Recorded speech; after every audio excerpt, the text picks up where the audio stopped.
volumes I couldn't do.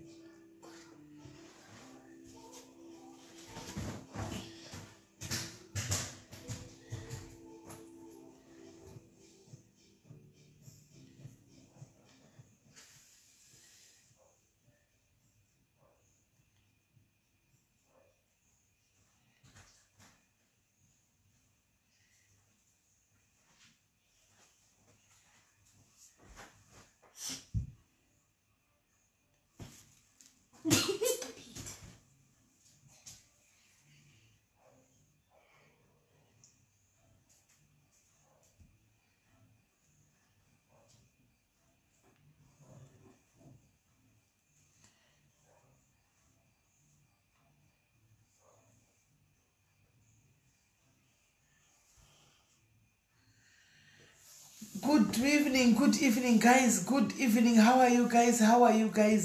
I am very happy to know that the ZRP police now have taken note of our live. Yes, guys, put some love and likes for yourselves.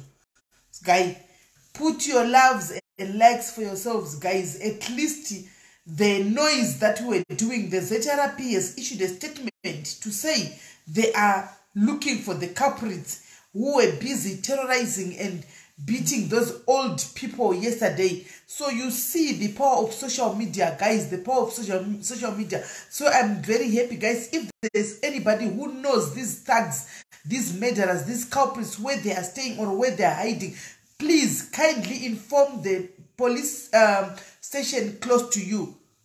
The police station close to you, please kindly alert them. Just go and give them a tip or call the ZRP anonymously.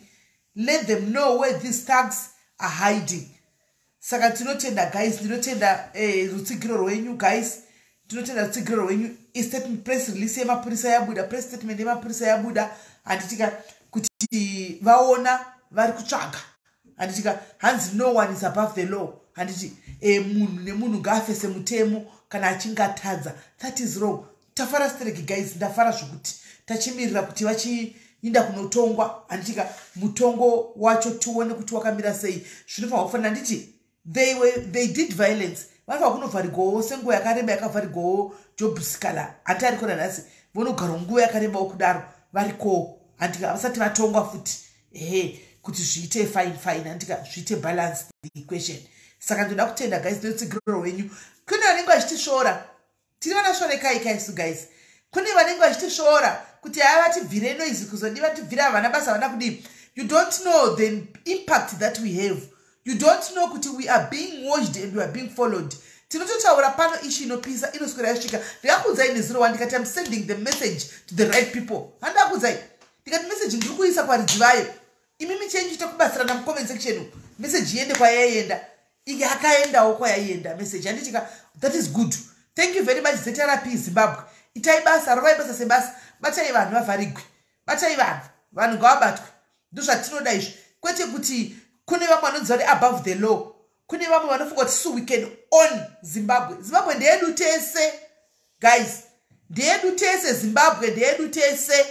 Saka munhu ukafunga kuti unotora mutemo kuisa mumaoko mako, sungwa. Andimaona. Sungwa hakuna munhu ane pamusoro pemutemo. Munhu wese gaite zvinhu zviri right. We are all citizens of Zim. Hanzi the Zim police will only speak to pretend to be taking action. But we are following it kabela dzakadai dzinonetsa because dzinenge dzichifollowa closely. Vanhu vari kufollowa closely dzakadai dzinonetsa. Hadzina mavhariro adzinoita because tinenge tiripo. We are watching. Remember, it's now a national issue. And it's now a public issue. Issue yakaitaurwa pamaredhiyo video dzikatendera tikashare video tikadi. Saka inonetsa iyi haisi yekuti inongoti wasweep under the carpet just like that. Because first of all, dei vanga vasingatodi kuact yakadi vasatombobudisa press statement vaburitsa. Inonse press statement ati pahope yekuti vanhu vanobatwa. Andimaona. Period. Zvokuti tizokurumidza kuti ZRP this that, guys, tino disappointiwa. Andimaona. Ngatifambei tine positive yekuti vanhu vanobatwa, justice must be done. Takataura wani kuti tikuda free and fair elections. Anditika chiti wisawo ipapo munhu nemunhu ngabvumidze kusapota party anoda. Munhu nemunhu ngambire nepati anoda. Kana uchida ZANU PF, anditika mira nezanu yako. Anditi kana uchida CCC, mira nezvaunoda. asi nyaya yakaipa ndeyekuzointimidate hanimaona kuti iyi haifanirwi kutaurwa totaura kwai nezimukadzi yaranga riri muvidhio kwai CCC yakambokupei yakambokupa chii wakamboitigwa chii chawakamboitigwa kokuzobvunza vanhu vakuru vavaya makore zita nemakore unonzaniwe une makore mangani mazera ari kubvunzwa izvozvo guys mazera ari kubvunzwa izvozvo ndopaona kutika vanhu mune masikuru mamwe ari lusi musoro mamwe masikuru atori lusi musoro unobvunza mbuya vane 60 something 70 kuti unonzani unogara mubhuku ripi wakamboitigwa chiine iwe wakamboitigwei nezano iwe mubvunzo iwoyo zvibvunzo iwe wakamboitigwei nezano zvongungu kwanguva yawani mukadzi yedu akakurumidza kuwanikwa DQ compliments my sister, how are you? Handimazvona zvinhu zvakanga video yanga kanipa pandanda press lise ma press ndafara fani vedwe ndafara kati at least handimona message pana patinongosvitsa isu guys munozviziva kuti madiaries tinongosvitsa message dzosvika never doubt us musamboti doubt zvakafanana nenyaya yekumount Hamden iya nyaya yekumount Hamden handingakuziva kuti ndichakupaini feedback government yakapindira zvamunenge muchiseka muchiti hey tinohumana hey tinodai now the government is involved andika ndichakuenda chikupai zvizere anditi the Budiriro police station ndio yakaasainwa andika pakesi yoyo ndio rifambira nyaya masishaweka avepo andika zvadaikumbira pano ndo zvikuitika government is now involved andika kuti paonekwe kuti nzvimbo iyi nzvimbo inokodzera kugara vanenge kuti vanhu vayo zvataikumbira pano it's what is happening right now animaona saka munotuka vaya mune mchituka yenyu hamuzivi the power nokuti imi makatitarisa takasvidzika takashoreka but the power that we have in talking don't ever underestimate it because zvinoenda kwazvinosvika zvinotoenda kwazvinosvika mufunge right now as we are speaking government yeZimbabwe ito tinotonekumakona ine maminister nemasishawefone they are now involved mukesi yekumount Hamden but tainzi hey munotaurisa hey munozodii muda kuvengesa muda kudai muzoda kudai antimaona now the government is involved titoona mavidhio atakatopiwawo ari kutobva nepaZimbabwe apa atati singatomboziviwo hanimaona atati singatombowo ndakatoshamisikawo tiona mavidhio anditoroona dzimwewo information dzatati singatoziviwo ati kutopiwa kubva kumusoro ikoko hanimaona police is now involved the government is now involved masishaweka akaiswa asainwa handika ngavanga vachikupai feedback ngavadziki vataure feedback yechokwadi kuti zvechokwadi kwave nemagovernment officials ari kufambirako kwave nemasocial welfare ari kuona kuti vana ava vanofanira kugara panzvimbo pakanaka handimazviona ndo zvataichemera handiti ndizvo here guys handizvo here zvataiti nzvimbo yaikodzeri kugara vana ngavaiswe kumaproper homes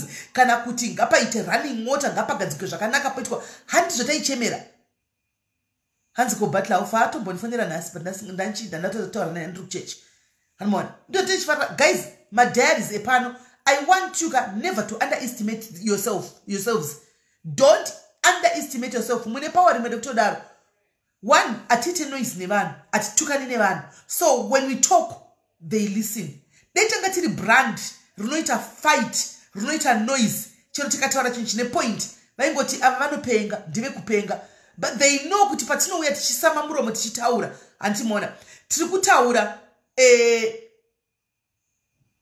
zvinhu zvinenge zvitoitika hatigwi nevanhu sitozvita nyaya dzedu pano chifara chiseka musi watinouya nenyaya they know kuti nyaya inototeererwa because vanoziva kuti inyaya inenge ichitori nemusoro musi watinouya nechipopota zati mai ava havangopopoti mbuya havangopopoti popota kuri kuita mbuya ibhuku nhasi hanimaona kune something chimwe and they listen that's what we want chete hatina chimwe chatenge tichida saka madiaries never underestimate your power the way I love you so because ndoga hazvina mutsindo but nemi in the comment section muchimira makadai so namai venyu ari pamusoro imi muchimirawo muri muzasi kudai cho force yacho so the force to be reckoned zvabhadhara iriko press mukaenda pazeterapi statement munoiona press statement iripo you see indai pazeterapi page muchanoiona press statement yabuda yapo yemathagsai yapo hanimona yekumount Hamden yakatopindirwa kudhara zvandaikuziva kuti saying a lot might jeopardize the case hanimona ndikakuudza kuti ndichachikudzai zvese when the time is right it's happening hatina kisa takambotaura pana patikadai vanogona kusativinga havo direct takuhwai asi action inotoita hanimona action inotoita Right, guys, masquera say guys, masquera say I hope you are all good. Welcome to SIS MELLY Diaries Live. Kana tine vanyuwani vari pano ndinoti veduwe sonezanai mugamuchiro vasaru gamuchirai vanyuwani muwapo pekugara guys, vagare tigarisane pano, hatitukani nevanhu pano, tinozvifarigwa pano, tinotaura nyaya dziri kuitika mukati meupenyu chaiwo panguva iyoyo pano, tine vanhu vanotaura nyaya dzavo. Handika we don't judge people, handika anojudge anotitonga isu ndimwari pano, tiri happy. Handika you see somebody, any nonsense that is surrounding you, Antika, please delete and block. Anybody who will come and try to disturb your peace, my guys, please delete and block. You need peace 2023.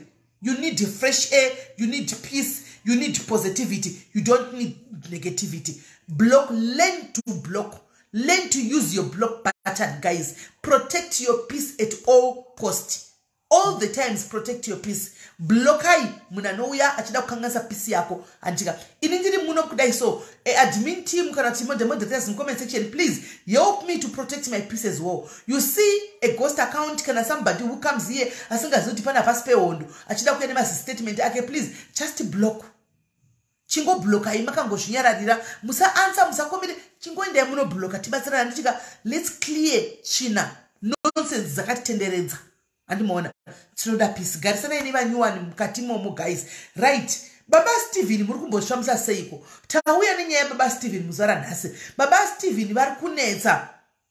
yaBaStephen vari kunetsa. yaBaStephen komati zvaita seiko yaBaStephen? Nyaya yenyu muri kuti muri kuita seiko yaBaStephen? Handiti kana yaBaStephen kana muchida nhai chimoko, handiti mune mawezi ekuita morova ndimakatiza kumba moga mukaenda kunogara kwashawo. Anditi saka munoshunguridzire mukadzi nayaBaStephen. Why are you doing all this shenanigans guys? Nyaya yaBaStephen madiaries ekare epano munoiziva pakapapa. yaBaStephen vakauya pano tikabatsira paya nemwana kuti abve aende kuna biological father yake. yaBaStephen vachiti kwai vanoda kukwidza mukadzi mumota, vonowisira mota pabridge, kudai vonowira mubridge vose. Maiziva nditi Hans, I want to be watch of this part of this family. Thank you, my sister. We welcome you. Yes, Bishop Juliet. That's the way to go. Welcome, my sister. Go and register. Kuna Auntie Selina. Just go and register to be a full member of Tayari. Antitika. Inda uno register kuna Auntie Selina. Vachiri ku register, but famba slow. Because munanda kubasao, munana atenda kumba kwake. Saka wani vachita slow. Saka it's still open. It's still open. Maisi vakanyai. yaBaStephen vashungurudza regai titi zvizere timbotanga nekudedza mudzimai wavo atange kuya, tingwe kuti mudzimai wavo ari kuti chii chanetsa chiri kuitika kumba uku. Regai tifoni baba. Tuzobvuna yaBaStephen.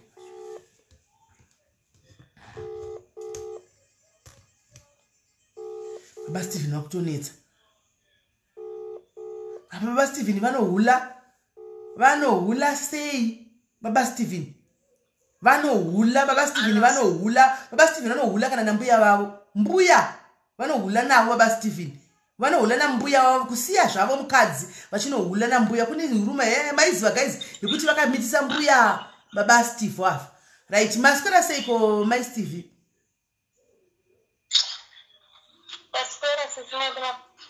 Wakunzwa seiko? Wazombobonongora mhereka? Wakuwa sei? Right. Tapa noisu vana sisi vako chii chiri kuitika? Because yaBaStephen vanenge vakuda kunyanya kutijairira. Chii chako chiri kuitika? In fact, rege ndidzokere patakasira nyaya SIS MELLY kuti zvimwe. Aiwa, dzokera izveni.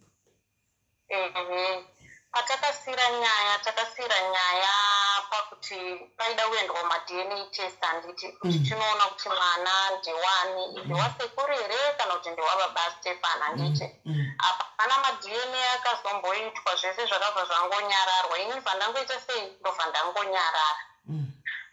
Zvadaro isati patakapedza kuita live paipai ndakarwadziwa cause ndaindisina munhu wekuti anondicomfortawo kuti anyaya mira yaBaStephen mira guys.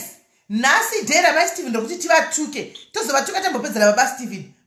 Mira kudzosere kumasure mbijani munhu wedu uyo kutodaro kunzi akafanira sitenda notora Cape Town uko asi maStephen vakazombo poison apa guys munhu andakatuka ndichiti ndiri kuvarama mukuza chiti maStephen wamapoison ndiri kuvarama vanomwa poison sei ini muinbox vangu makazara vanhu vari kukumbira kuna matigoti vapore maStephen voda kutamba neupenyu hwavo ndivo maStephen apa vakanomukira kuchipatara uko vachida kuzviurayira murume iyeyuzvo tida kutukai maStephen pedzai ini tikuzokutukai pedzai Nyaya.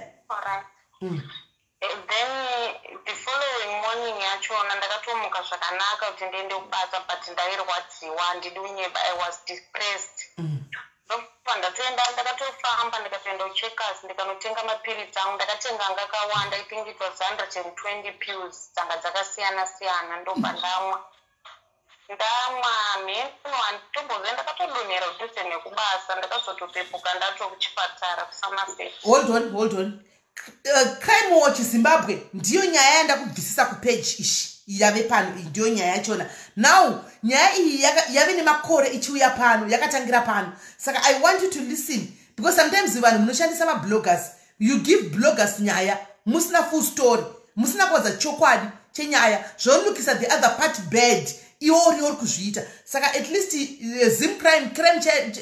zimcrime munhu wedu mumwe wedu so tinotoshandidzana saka ndikakumbirawo kuti bvisakakumbirawo kuti sisi apa tinotoshanda tese saka chinzwa nyaya chindira mberi maStephen nenyaya ndakanomukira kuchipatara ndakazonomukira kuchipatara ndamheno vanhu vakandinhonga musango kozi ndakatonozvisa kusango kwokuti ndaisatombofamba ndakaonekwa saka mheno pana vanhu vanenge vakandoona ndichipinda ikoko here ndakazongotopepuka ndakuchipatara so ndakuchipatara kakuya ndakadrenwa poison ndakava ndatorerwa foni ndichibva ndaendeswa kumwe kunochengetwa vanhu vane depression ndakagara I think 1 week nemadays kana ndakatoita 2 weeks ndiri kuchipatara pandakazoiswa ku1 week depression ndobva ndazopuwa counseling ndaigara ndichipuwa counseling every day ndobva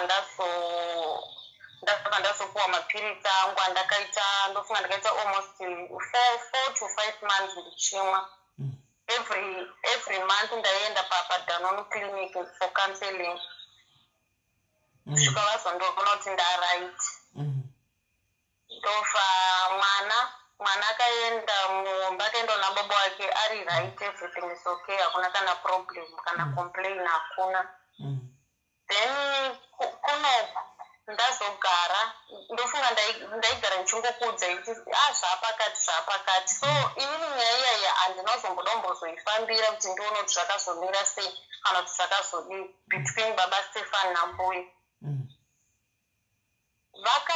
handizvo zvakazoitikawo ikoko babaStephen vaipota vachienda kwambuya kozi mbuya nasekuru vakazosiyana babaStephen vanga kupota vachienda kwambuya ikokoko saka pawakaenda kwambuya vari kunzi wakasvika kuine boyfriend here babaStephen ndokukiya dho ndokutora makii ndokuenda nawo mbuya ndokutsvaga matsotsi ndokuti fonerai munhu muchiti muri kuda uber anouya avo vafonerwa nzi tiri kuda uber vabva vaita sei vaenda vabva vabatwa nematsotsi ayayo vabva varohwa vabva vabviswa zino vakagonekwa inini handina zvandiri kuziva kozi ndaimainda bhizinesi rangu SIS MELLY handidi kunyeberai ndakazosenderwa mafotos nehama dzangu kuti nditi wakanzweri yakaitika kuti babaStephen vakazorohweswa nambuya vakatobviswa zino so iye paakarohwa ipapo handiti akauya kuno kukumba akatora foni yemwana yaaishandisa ofuchi foni yemwana handina kuita problem nazvo kozi ndiye anga akaitenga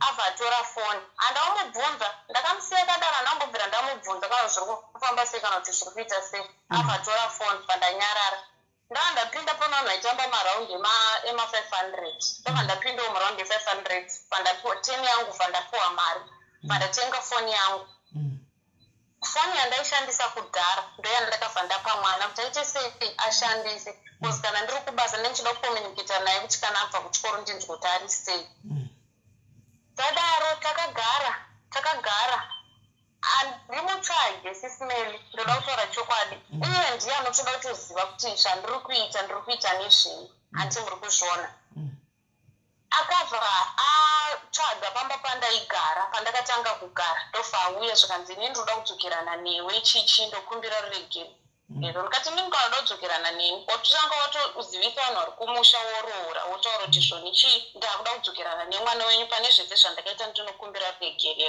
okay fine akabva atumira baba wangu mari zvakanzi ndati akangori kana angwezva ndatotumira baba wako mari ndatoya kuzogara panapa ndakati hakusiri kokuroora munhu zvinotoenda negwara rakanaka ini ndodedzwa ndodzwa ndizvone murume wako kwada kukubvisira kuti mari nekuti akakukanganisira akuda kugara newe handiti saka hazviite kuti wewe uite sei uye akandirova sisimeli zvekundirova I think ndisiri kuganga ndakakusenderai maphotos akandirova zvekundirova zviya zviya ndikanyarara ndikasiyana nazvo ndikatama pamba pandaigara ndikaenda pamwe pamba ndakugara ipapo mwana wangu anoziva foni namba dzababa wake nemusoro akabva vafonera dedi uyai chichi abva vadirekta vabva vauya still pamba pandiri kugara panewani papo auya anoya achita musindo anoya akadhakwa anoya achitaura zvaano ndofunga anoti akanetsana negirlfriend rake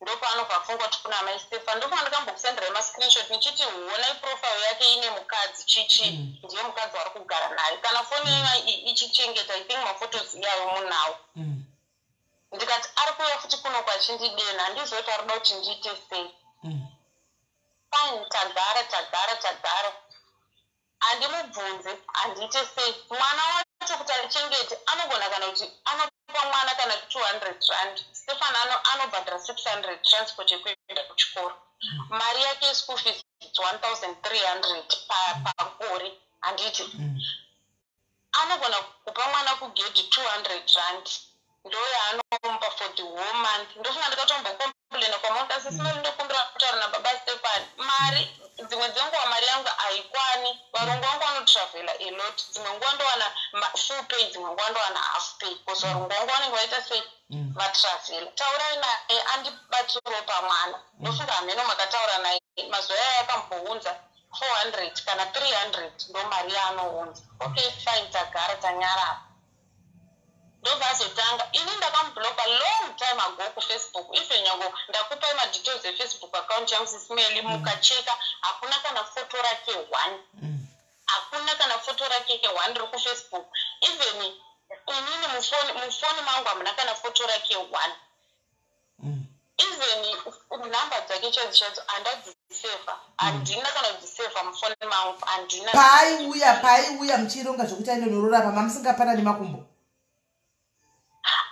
hatina kubvira taonana face to face aitaura pafoni kuti ini ndoda kudzoka kumba ndikamuudza ndikati channel unofanira kushandisa channel yekumusha yekunana baba uchivaudza nyaya dzako dzawakaita auye kwandiri uchindiudza izvozvo mukunzwisisa akabva akaita zvekutumira mari kuna baba wangu ini baba wangu wacho havana kanotomboita kutombondiudza kuti ndatumirwa mari havanombobvira vanodza iye ndiye akatozova ndakatoroora kuna baba vako ndikati unogorora sei ndisina kudedzwa ndopakabva andirova ndofa atisa faenda so nyaya yazonetsa nhasi akatora foni I think akatora is it 1 week ago ndakatanga kuona ini ndikapinda kufacebook ka ndikuona vanhu vari kunditi ko uri kutitukire ndoti koma chako chandakakutuka asiwo maStephen iwo haroutinyeperawo iwe kuti hamunambopanana makumbo wazotinyepera kuti kwai hamunambobvira vakapanana makumbo maingotaura pafoni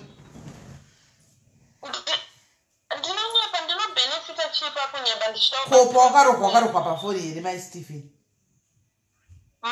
wakarokwa pafoni here ndati akauya kumba kwandaigara sisimeli akati ndakanobvisa mari kuna baba vako ndakanotumira mari kuna baba vako saka ndauya kuti tigare pano ndichibva ndati hazviite kuti ugare pano kozi inini baba wanambobvira wakandiudza kuti wakanobvisa mari kozi kana munhu achiroorwa inini ndinodedzwa ndopakabva asiya ndirova achibva atisa mapanzwisisa akatouya pamba pandaigara akaita kuuya pamba pandaigara murodhi tinosangana sisimeli handinonyeba maStephen muri sei pane mumwe musi wakatosangana neni ndichitoenda kuchechi akati ungachandidzoseresa zvikanzidzokera mutekero hwaiwa wakaita chechi yakamboendwa yakapfekwa ma-eyelashes upi kuenda kunohura dzokera akatonetsana neni parodhi ndikamusiya ndikazviendera kwandaienda ndichitoenda kuchechi ndikanyara kusangana even kubasa kwangu anoyondigaririra kubasa ototi ndauya kuzokutora dauno nokusiya pamba even magadzi epabasa pandinoshanda vanotozviziva vanotondiudza kuti munhu uyu achakuura it's not normal zvaanoita even pamba pandiri kugara right now vanotomuziva landlord chai anotodedza mapurisa pangasati atobva panapa landlord aitoti akatomona otodedza mapurisa iye anobva atiza cause ane motikari polisi inosara yosvika iye atotiza ende paanogara pacho handipazivi ende imwe incident yakamboitika ndakasvika atuta zvinhu zvese ndofunga ndakakusendera mameseji Mary ndakasvika atuta zvinhu zvese svika ndatsvaga imba kudelft andeitonogara kudelft titange upenyu hwedu patsva ndakati haungotuta kazvinhu zvangu usina undiudza unotuta zvinhu kuti zviite sei ndikamisa mumawhatsapp group ndakandokumbira kana muri kuziva pane munhu atora zvinhu ndasvika ndangobva kubasa ndikasvika imba iseri mt atora zvinhu ndobva akabva atora aslam yangu akatora id yangu anayo id yekumusha ndiye anayo aslam neeven card revaccination ndiye anazvo aminoti anozvidii zvinhu zvangu ndobva atuka zvinhu zvese dara aenda ati ndatsvaga imba kujofu saka pandakaisa muwhatsapp group yemuno mudhanoni pane vamwe mai vakabva vatondireply vakati murume wenyu angatori kumasowe musi wesandi akatoya nekamwana akati ndakatiswa nemukadzi ndikasirwa mwana saka ndoda munamacho kuti mukadzi wangu adzoke ndobva audzwa kunzi endai munoya nezvipfeko zvake zvemukati mande yacho ndopakabva yabva atuta zvinhu zvese so mai vaiva ndati ndipei madirections ekuya kumba kwenyu cause anganzi mande yacho ndoyaiuya kuzopuwa chii munamato ndobva ndapuwa madirections ndobva ndaenda kumba kuya mai vaiva ndatoa explainera nyaya yese mamiriro ayakaita ndozvakaitika ndobva vati no problem irai timufonere vabva vatomufonera vabva vati baba ndaona masungwa nemapurisa uyei kuno kundikuitire munamato abva atouya kumba kuya akatoya neshamwari yake mukunzwisisa auya neshamwari yake ndobva andoona ndirimo mumba ndakatogara mumba muya muri zvikanzi baba chii chakaitika haana chakakakwanisa kana kuexplain zvikanzi ko zvinhu zvemunhu makazvitorere inini pandakatoyai nezvipfeko zvemukati ndakatitorai property yese here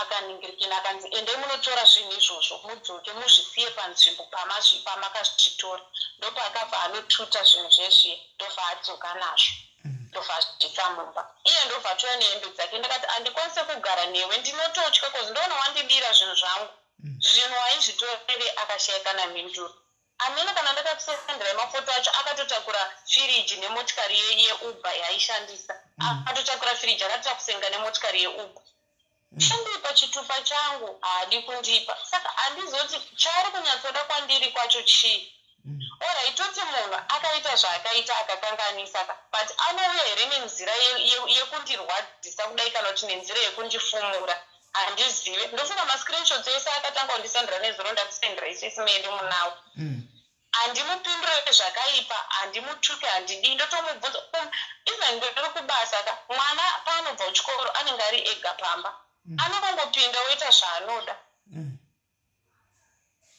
handimubvunze saka ine handizoti chaari kunyatsoda kwandiri kwachona chii even nyange achinzi anoda kuti adzokera neni SIS MELLY anouya here newei yekundirwadzisa akatora foni yemwana ndoyaari kushandisa cause foni iyo ndaitopinda nayo pafacebook ndoyaakakwanisa kupinda nayo kuakaunti kwangu anotuka vanhu kufacebook kwacho munozviziva SIS MELLY vanhu pafacebook munhu anotonga kuvinga kuinbox hai how are you married anotanga kutuka vanhu vese ivavo akabloka akadii akaunti yangu zvese password ndakupa SIS MELLY vhurai muchese zvamunoda kufacebook kwangu hakuna kana chandombovanza kozi ndanyadziswa kudhara inini hapana panengamboita stupid yokuti ndinopinda ndoenda pafacebook nereal account yangu ndichinotaura nyaya hapana and aunoti adaroka abva ndisendera screenshot abva anyarara ndazomusendera mameseji ese andamusendera hana kana kuresponda hana kana kupindura abva aramba akanyarara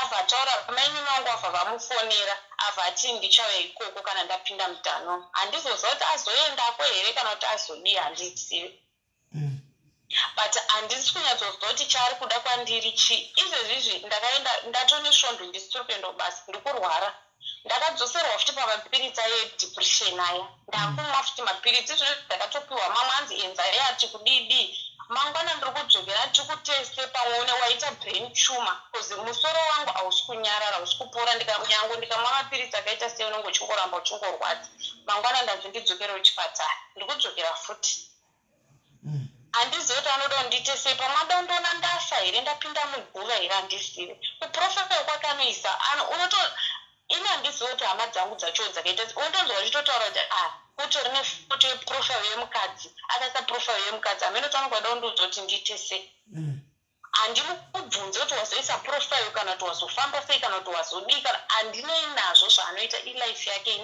ngaandisiwo ndiite life yangu ko kune post yaiswa kuzimcrime uko yafamba sei what happened who put that post iko post iyo ndiyatondisira screenshot atongondisira screenshot achibva anyarara ndopandiri kuzama kuti ndiende kufacebook akaunti yangu handisi kukwanisa kupinda kufacebook ndopandiri kufonera mama ndikanaye mama nditarisire ndopandobva ndazokufonera ipepe nchichema nchitsisime nditarisire kuti chii chiri kuitika kufacebook handisi kukwanisa kuloga in kuakaunti yangu ndobva ndamutanga kumusendera mameseji ana kana meseji one yaaresponda ndobva ndamufonera ndikati ko chii chiri kuitika zvikanzi ndichauya ikoko handisina wasi atauya right saka ndoda kuzama kuedha yaBaStephen pauri papa makablokani aiwa izvezvi zvandakuabloka handina kuabloka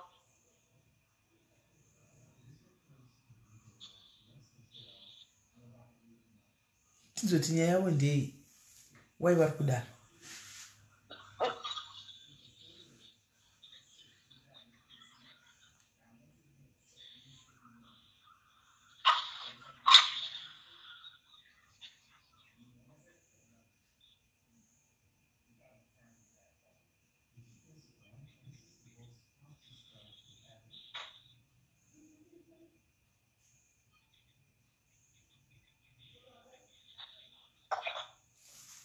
ndikutrai kuedha yaBaStephen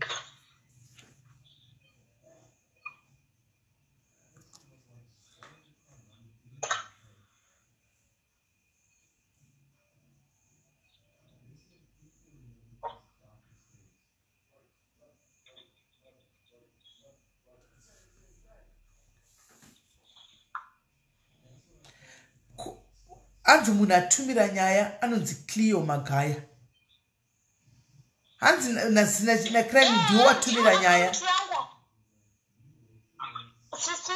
ndati iye ndiye ari kushandisa akaunti yangu manzwisisa pane nyaya yangu ndikwanzwisisa ndiye ari kushandisa akaunti yangu pafoni yaakatora yemwana handina kuita logout pafoni yemwana yaakatora mubvunzei mufonerei mumubvunzi ndikutrai kumuedha iwe papa ndikutrai kumuedha iye ndiye ari kutoshandisa akaunti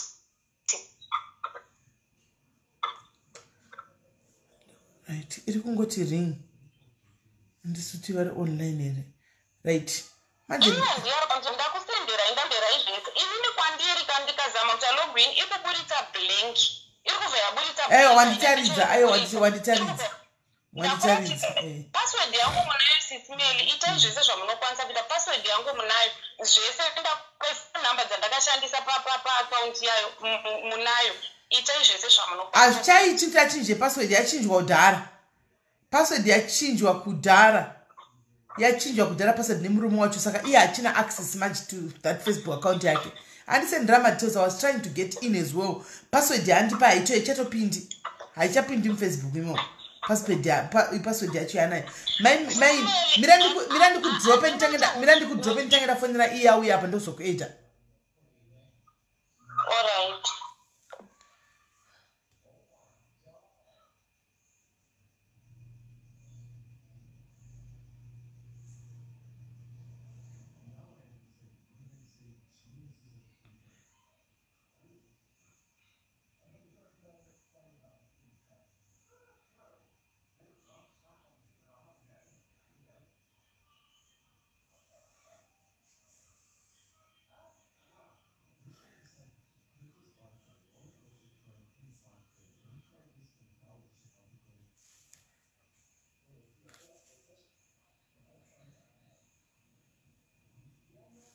ndaona kuti inga iri kuita wani.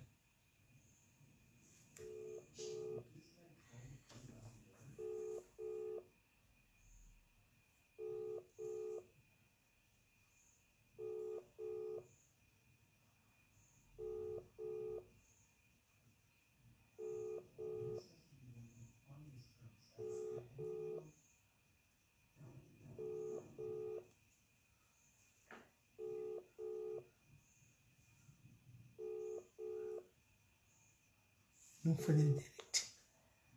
Yete mufanyire direct chone.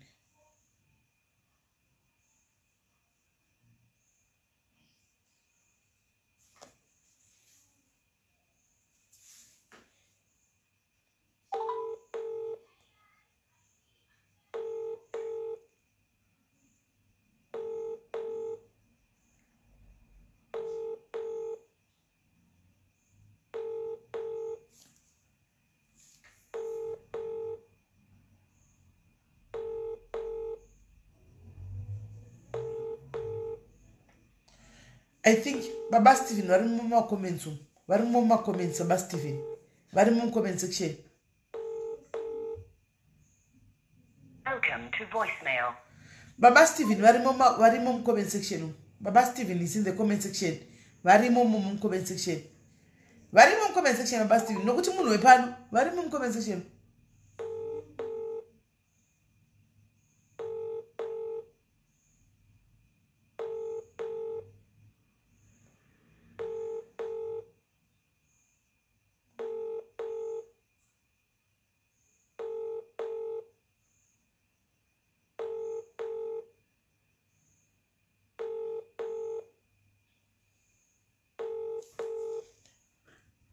yaBaStephen vari comment section. Vari muma comment section. Doma vari muma comment section vari mumu. Vari kuona havo live vari muma comment section. Vari muma comment section.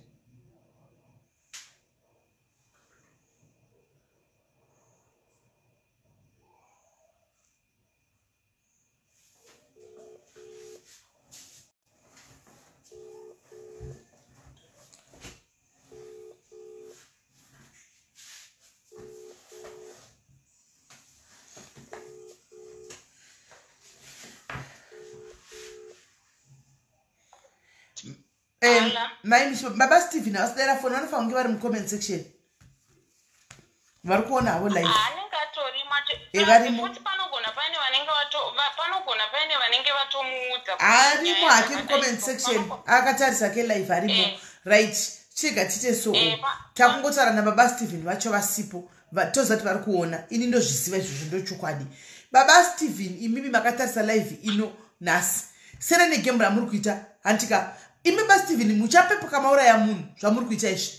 Muchapepuka mauraya munhu yaBaStephen zvamuri kuita izvi zvokutama muchirwarwa mwana wevanhu kudai. Handigona imimi accept kuti makasara nemukadzi uyu. Hati makaenda kunogara kwambuya here.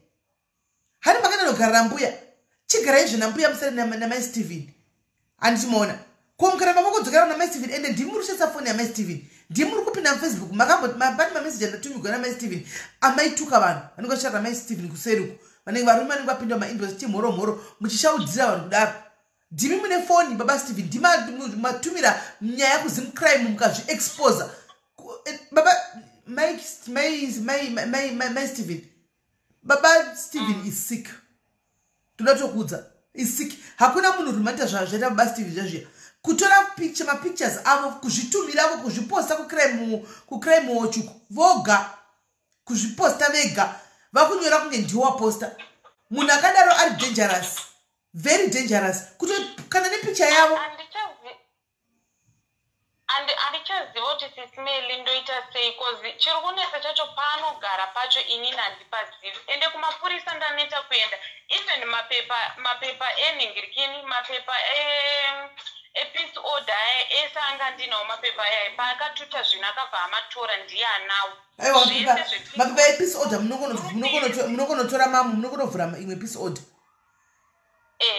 Saka paanogara pacho pari kundinetsa handipazive kuti anogara papi kozi musuno futi ndakatoendawo ndirini wandakabva chipati ndakatopfuura nepapolisi kozi zvino zvemudhanhunu mane station yepolisi ndakatopfuura nepo ndikati munhu ari kushandisa foni yemwana achienda kufacebook achituka vanhu nefacebook account yangu ndoita sei vakati zvoni iwe wakangoya kumba ikoko chero time tifonere but zvaanoita manje anonoti akadena soka anomboti nya ombotora nguva akakati zii ozobudikira futi oyo dena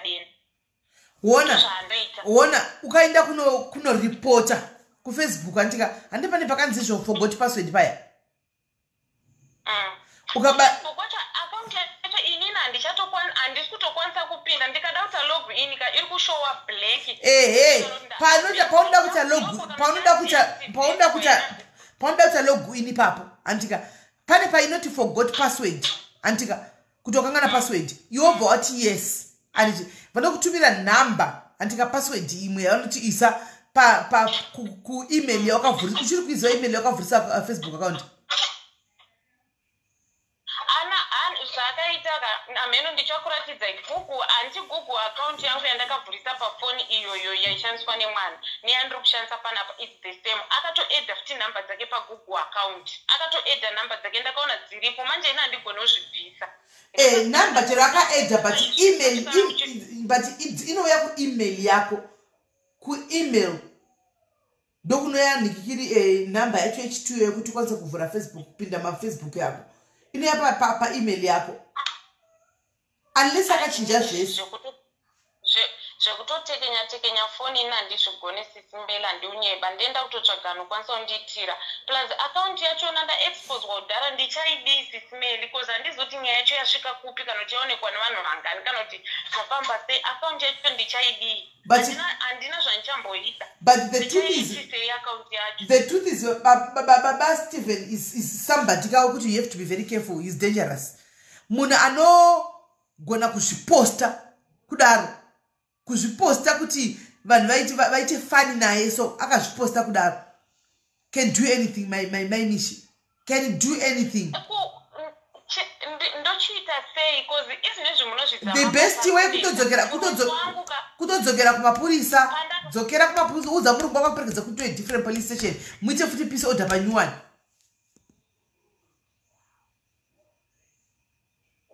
ndichatoramba ndichidzifambira nyaya dzacho kupolice station. Pane mumwe mupurisa akatosvikira pakutondipa personal number yake akati akangouya chete zama kuti kungodhaila usingadaire ndisvike ipapo anytime any minute even ndiri off duty but iye anotomeka sure kuti haite more than 10 minutes aripo anotozviziva anongouya dena otobva atizobva aenda. But munhu dzanotobaStephen dangerous.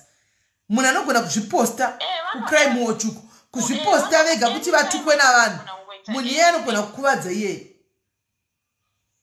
Akandiudza akati hakuna murume anombofa akakunyenga, hakuna murume anofa akakunyenga, hakuna murume anofa akakuroora, iwewe ndiwe mukadzi wangu. Ameno mhiko dzake dzakaitwa kwafa ikoko mai vacho vanopinda nguo tsvuku mapenda angu achona haana kudzosa zvakabva zvangosara kana vakaita mhiko kana akaenda asiwe mapendi akatora asi uchiri kubleeda.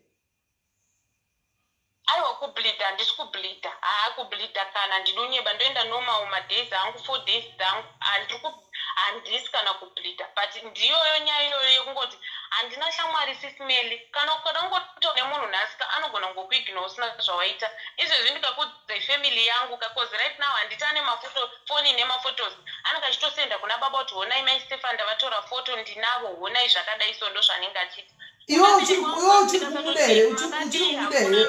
uchiri kumudere yaBaStephen.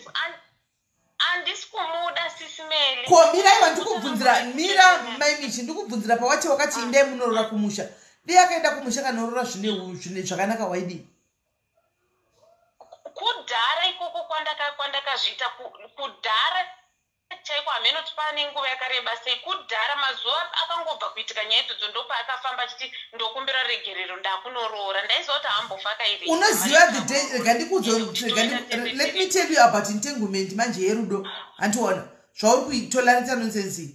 baBaStephen anoyaka kusewa kuurayira mumba zvisene mwana vakarova pasi vakatiza vanoti vatira neobsession iri strong newe vanouya shokusewa kupisira mumba kwokutama ipapo ukaenda kumwe hazviti. Zvandoita sisimeli hameno ndatama dzimba ngani mimwe midziyo yatopwanyika zvaanoitaka anoziva kuchikoro kwemwana anongoenda kuchikoro kwemwana obva netransport yemwana yoona kuti mwana iri mudropa papi handina bepa rekuti ndokwanisa kutransfesa mwana ndiye anazvo zvese ndofunga pepe kana muchiri kurangarira sesimeri ndakambokusendera imeseji kuti zvinoita here kujoina funeral police ndisina passport kana any document makati hazviite ndaida kutozojoina funeral police iyo hayo funeral police you have to join funeral police because munhu uyu akutevera haiwa funeral police joina because panoda passport handina panoda id yacho ndiye anayo handina ndokwandojoina but my id haabvumidzi kugara nemaid yako munhu uyu ndi uber driver enda unoripota kumapurisa zvakare akupe madocuments ako anayo akatorambira akatanza ndambobvira ndakaiona pandakatwita zvinhu ndozvaakataura nza ndambobvira ndakaiona asi akauya akatwita zvinhu zvese akakiliya zvinhu zvese imba ikasara iri empty handambobvira ndakazviona mapepa ako ari kutaura ndambobvira ndakamaona ndaida kuzama kujoina futi diaries handiselina havasati varesponda ndizvo ndichajoina here kana kuti vacharesponda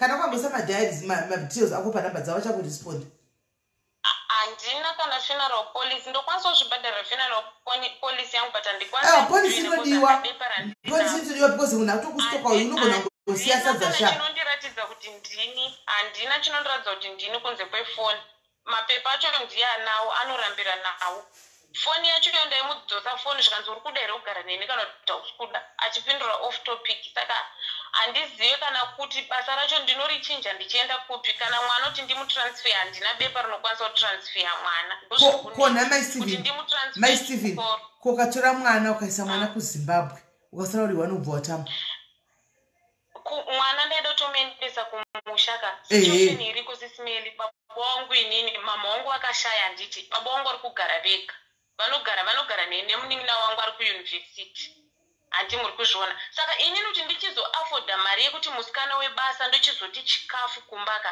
mari yacho handizoikwanisi kosi kuno kunde ndichida rendi ndendichida kutya mari zvese izvozvo ndakatomboopta kuti ndimuendese mumusha but wekumupa mwana wacho kuti nditi ochindigarira nemwana hapana kusaidi kwababaStephen kwachona akakarerwa naamai guru maparents ake akafa chiri mwana mudiki anoubhira papi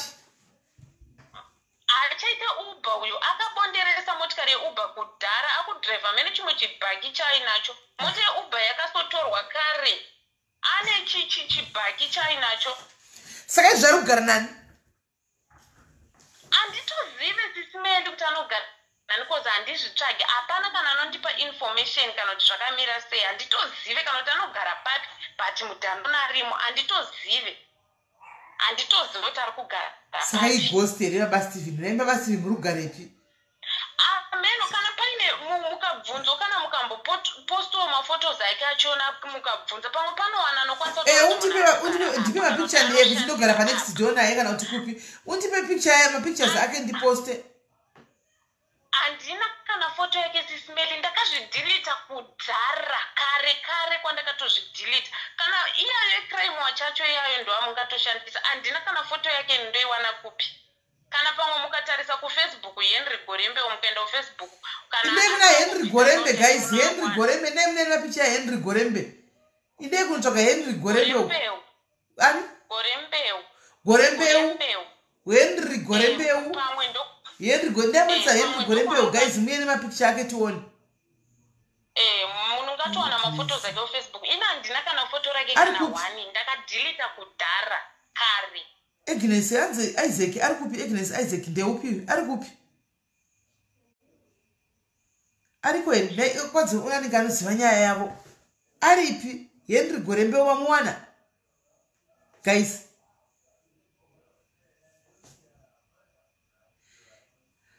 zvakaoma hanzi bhaki yerudzi mdanoni ndeye white hanzi ndeye white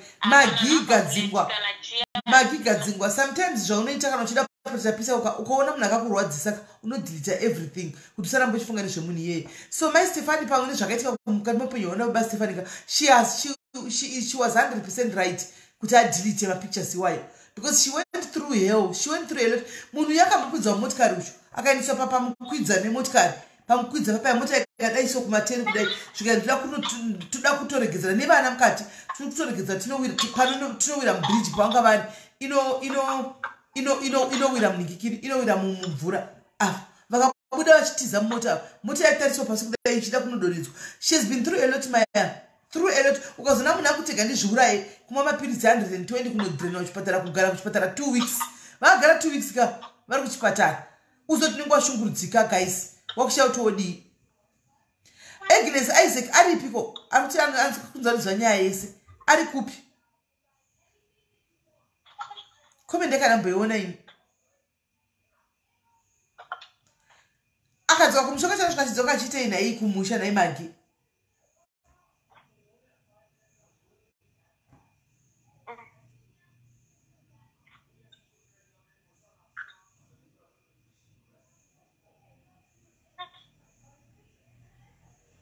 Yeah, ayo Agnes ati handimzivi, hanzi ndikorespondawo zvikutoka mucomment section.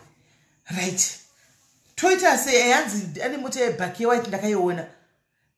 Toita say guys, what do you think you can do kuchinja police station akusina yaBaStephen?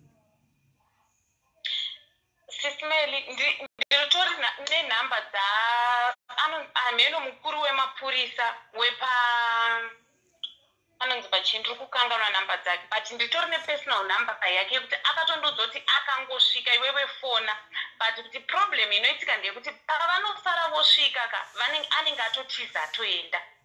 Ndosana idoti at least kana ndikaziva paanogara ka polisi akatondozoti anytime fona tunoenda pamba pacho paanoita sei paanogara, tonzwa kuti problem yake ndiyei, because chiri kunetsa handizive paanogara, ndozviri kunetsa. Naiwe Henry Gorembeu paanogara. Henry Gorembeu nyaya yako ndeyeishu. Aino kuti mapurisa chaiwo anotondibatira, vanotouya even landlord akangoti 1 call anotouya achitomhanya, but paanosvika anenge atotiza semunhu ane mota. Izvinezvi ndikakuratidzai ndichakana muchikwanisa kuita video call ndogona kukuratidzai akauya akakodobora TV zvakandiroda yakafa TV iyoyo, akauya akaikodobora akatora chipati cheTV akaenda nacho. TV ndakatopiwawo nasomeone akatonditi inini ndane imwe TV iyi umboshandisa. Ndo yandinayo plus mama yangu yakangogara yakangosumuka yakangogara akauya akakodobora. Handizoti ane chinhu chinomuudza kuti mumba umu mune vanhu varimo, handizive kana kuti pane chinomuudza kana kuti handizive kana kuti paarea pacho pandogara pane vanomuudza here, because musi wandakaisisa dishi ka satellite dish vakomana vaitosungirira padenga akairika natongosvika. Zvakanzi yenda ndichazviitisa zvinhu izvozvo ndichaitira mwana wangu akatopopota. Vakomana vakatonditi madha munhu uyu yanokuurayai wadi kutiza kubuda wadi kuchibuda. The only option isara vachikubuda muCape Town. Ndobuda ndichienda kupi? Kupa kwabva uzobva kwachitindura Cape Town kunogarako. Hando wangu ndinura kuSouth.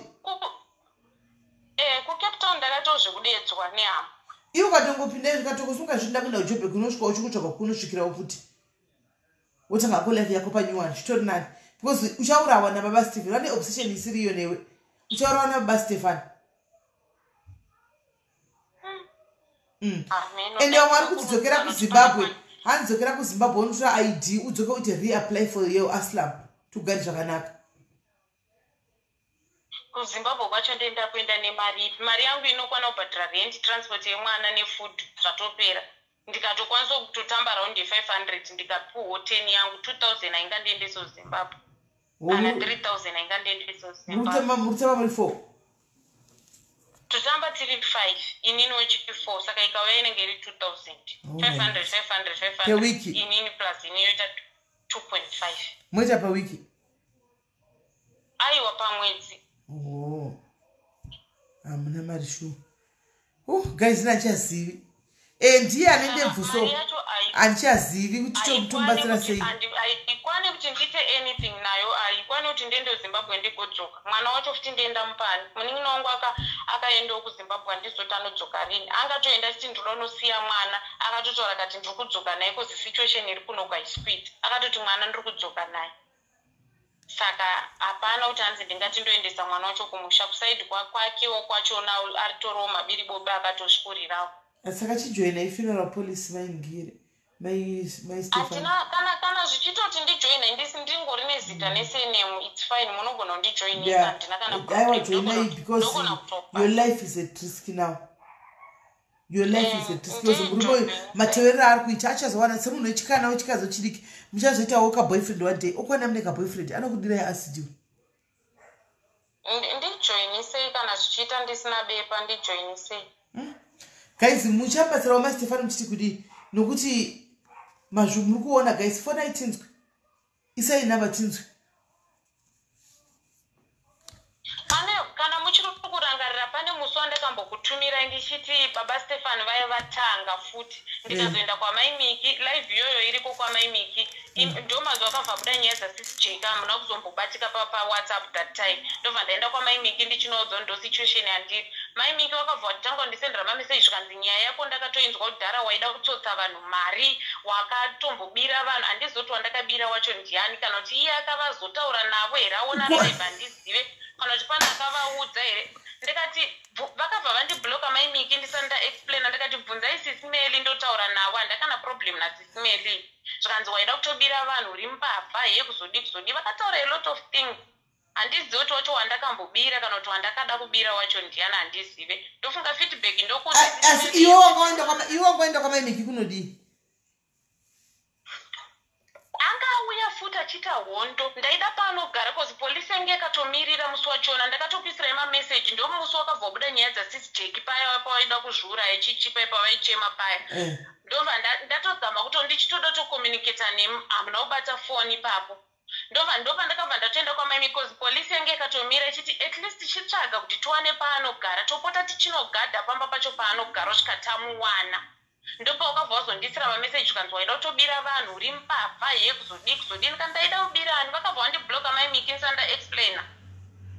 Zvikanzi uri mbavha yemunhu uregera kundinyoka hameno ndaenda kumbira ani kana kuti live yacho handakubva tigara kubasa ndichitodzoka kumba ndaitogara kubasa. Yakakaipa guys. Tombasira sei mwedu because pakaipa mapurisa hashandi kumakoti hashandi mapurisa hashandi kumusha hakuna kusiya mwana zvakaoma. Tombasira sei guys? Ndaiavoda kana kuti mwana aende kana kuboarding kozi izvezvi akuenda grade 2 ndaikwanisa kunogara kubasa. Kozi kubasa kwangu chinonetsa kune zimbwa mapitbull ayayo ndo ariko saka nemwana hazvitomboiti inonetsa imbwa yachona ndo yandotochengeta. Ndofunga ndakakudza SIS MELLY hai zvinezvi handina dambudziko ndakushanda 6 days zvinhu zvese zvatorit. Kana foni yenyu nemachatsi eya mutori nawo ndikatokudza ndakatanda kutoshanda even mwana ari uko ndakatotenga hembe ndikatokuradza SIS MELLY izvo zvandakatumira mwana izvo. Ndakatotenga kiti yangu ndakatombowana munhu akandidzidzisa kuti anzara ndakatotenga zvinhu zvangu lembu yangu zvese magel polish everything ndiri kutenga pashoma ndichitostoka SIS MELLY. Guys, isai number comment section. Isai number yekufona guys, isai number yekufona comment section, isai number yekufona vanhu vafone pane ari kufona uku. Andika tionesana kuti tombasira sei because anchazivi. Tombasira sei guys? Zvinhu zvangu zvenzara nditori nazvo ndo amene ndakasendera email kana kuti kansela vaiva makandipa izvi nezvinamba basa kune pitbull akuiti saka mwana anogona kuti iwane pitbull. Basa kune pitbull akuiti boarding school yakutaura isendotofumanika boarding school unozoibhadhara nei? Handitoi afford ndozvandatotaura kuti handitoi afford. Dai ndaikwanisa ndaiendesa mwana but handito afford SIS MELLY.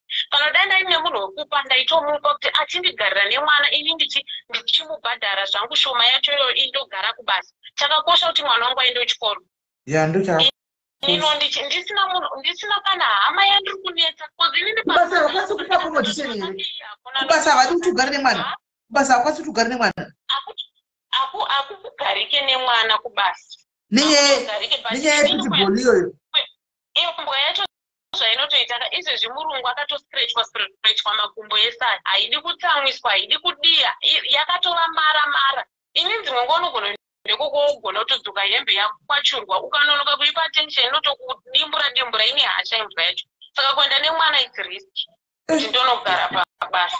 kwanzi kune shelter yevakadzi inonzi Sarah Batman shelter in Athlone. Guys, isai namba kana ari kufona pa-wrong number. Isai namba guys dzevakoza mafoni. Isai namba guys. Isai namba guys. Isai namba guys. Isai namba. Isai namba na rufona pa namba isiri pa kune anenge ane better idea basira my Stefana.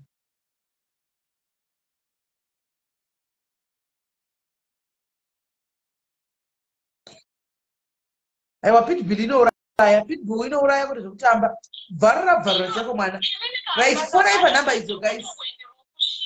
Fonai pa namba idzo.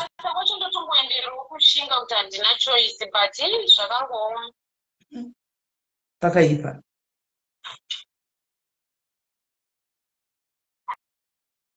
Ya pakaipa. Ya kubasa waka pitbull.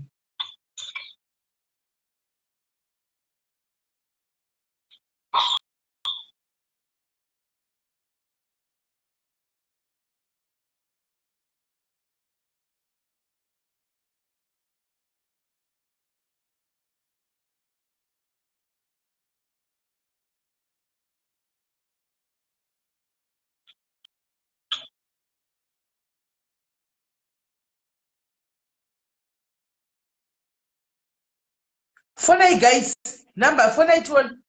Fonai Zvinzwirei.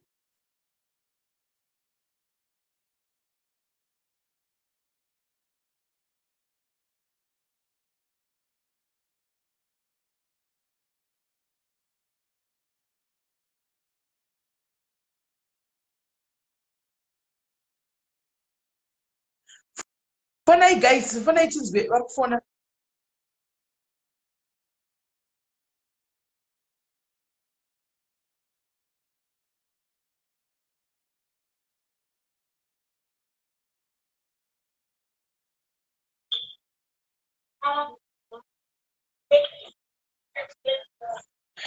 Muri kufona here guys, iri kufona here kuti chi. Iyo WhatsApp yandaisa muchifoni munhu asi zvoma.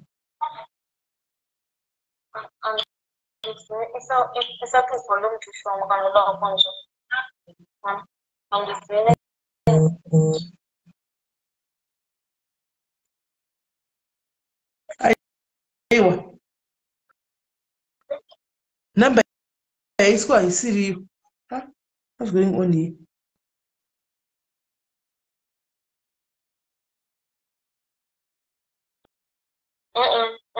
Number yaiswa haisiriyo. Try kufona itoni pachichaitika pana.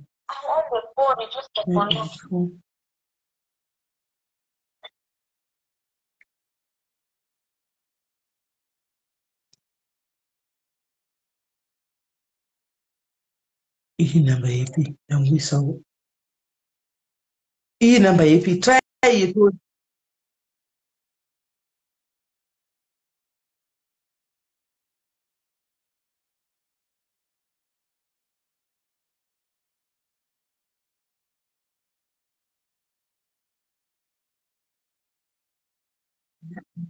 Guys, this is just today.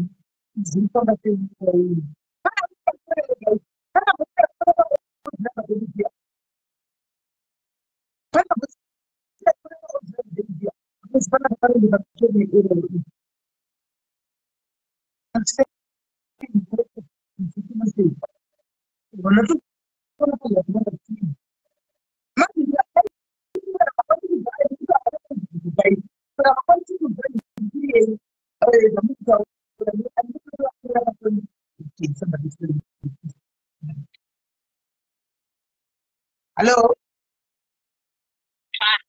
Listening. Hello, Kola. Muri say what? Eh. Eh.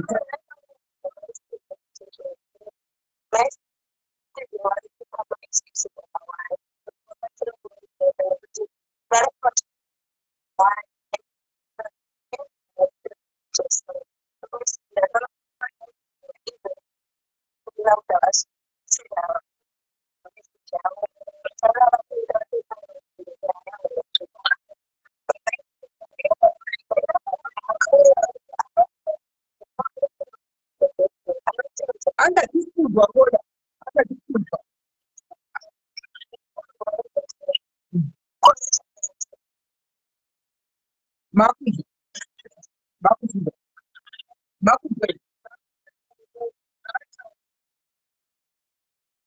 Hello.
Mira, zide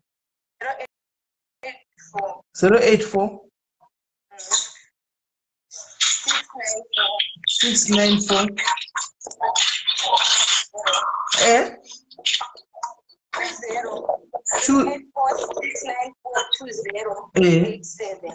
87 ndaiona usaka ndo namba iri kufona iri kushanda apa nai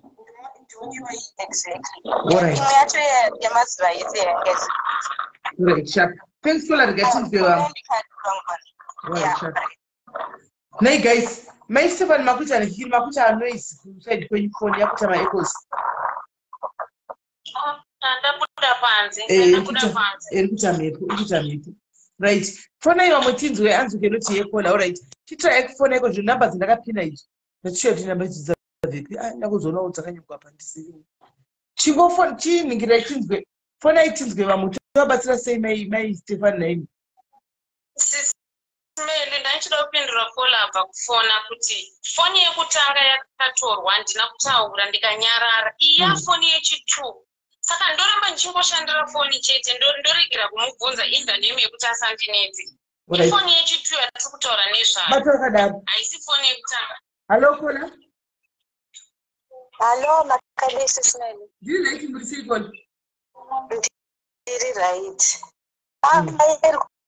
wanaona inorwadza nyaya dzeabuse unogumisa usingasafungi zviri straight unenge wangozarawo nefiye unobva waluza self esteem kuti ufunge kuita something zvakangongwara-ngwara panguva yoga zvinhu zvinenge zvakapetesa asi hangu advice kuna Kola da I know Kola hatakwanisi kuendesa mwana kuZimbabwe but let's say paitika something Kola kaurayiwa mwana chaenda tikare zvinhu Kola vanofanirwa kufunga mwana wavo because Kola vakafa mwana achachengetwa nani baba vanenge vasiri stable saka surely havazodi kuti mwana asari mumaoko memurume asiri stable saka mwana ikona vakafa mwana uchienda kuna baba vavo anyway saka beta mwana ende kuZimbabwe Kola votiza neupenyu hwavo because ndokunzwa zvavari kutaura zvinonge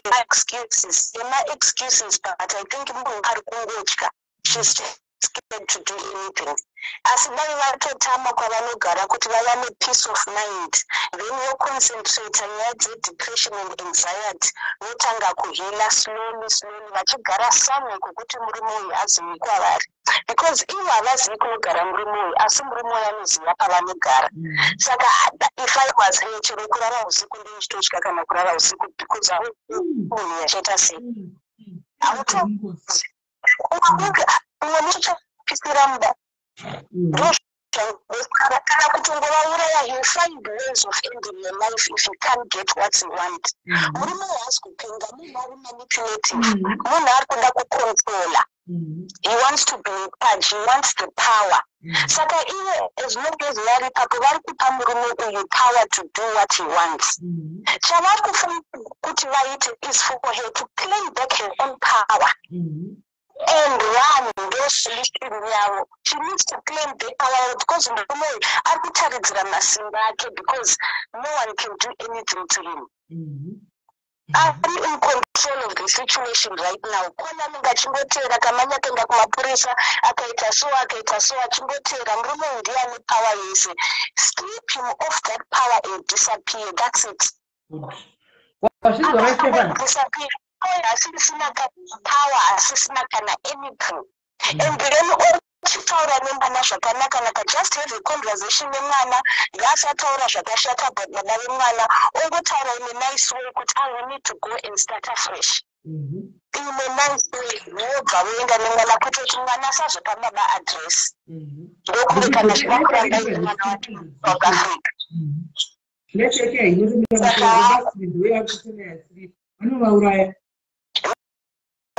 zvangosara ndokunzwa masuggestion ese akula vari kuti hazviiti asi zviri kuita zvavari kuda kuita kunobhadhara funeral policy. She's getting ready to die but if she dies what happens to life yemwana?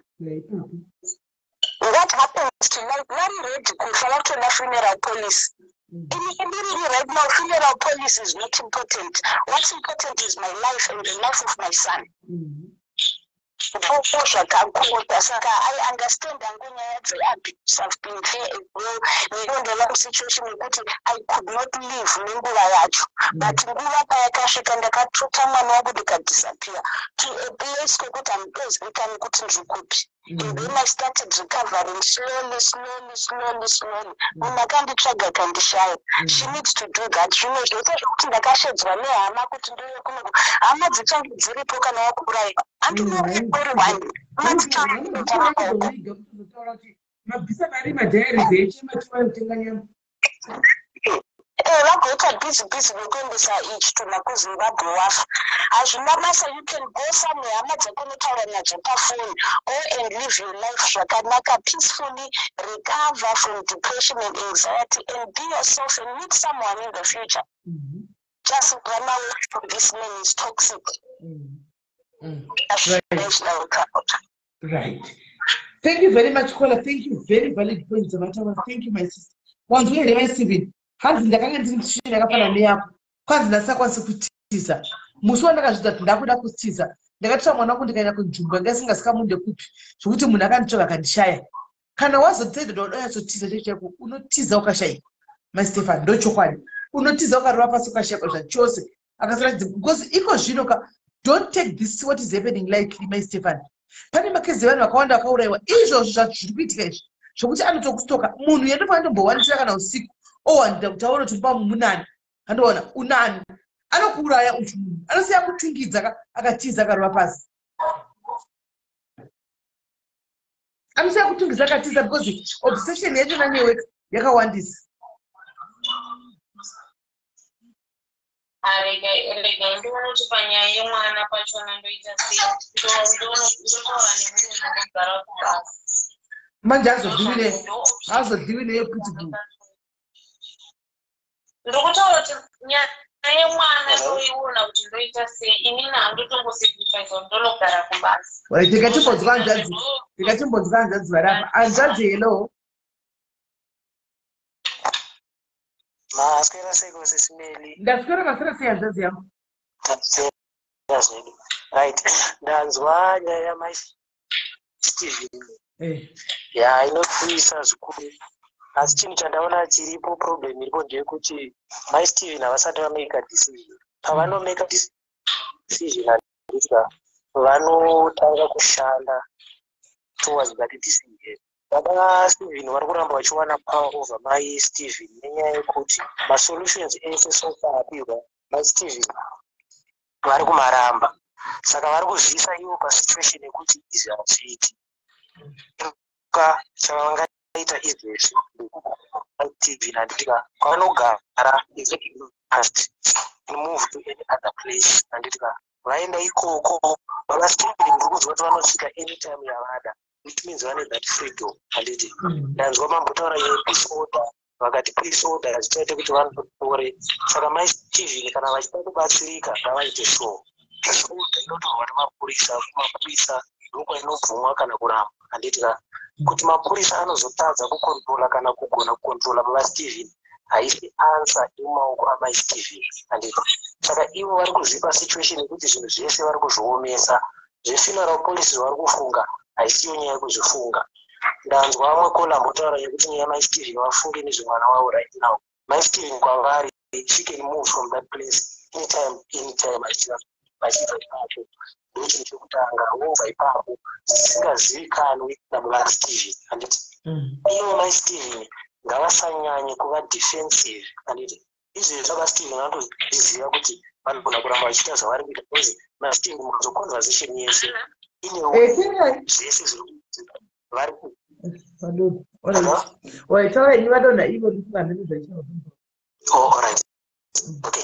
Right. Saka tiri kuti isusu MaStephen handitika ngavatange ivo brains dzavo ngadzigadzikane vochiziva kuti chakakosha right now chii upenyu hwavo neupenyu hwemwana, kwete kuramba vachiakomodeta yaBaStephen. Ini ndimurume kandi tinogona kutosenza kuti mukadzi uyo ari kunyanya achitiakomodeta vanzwisisa.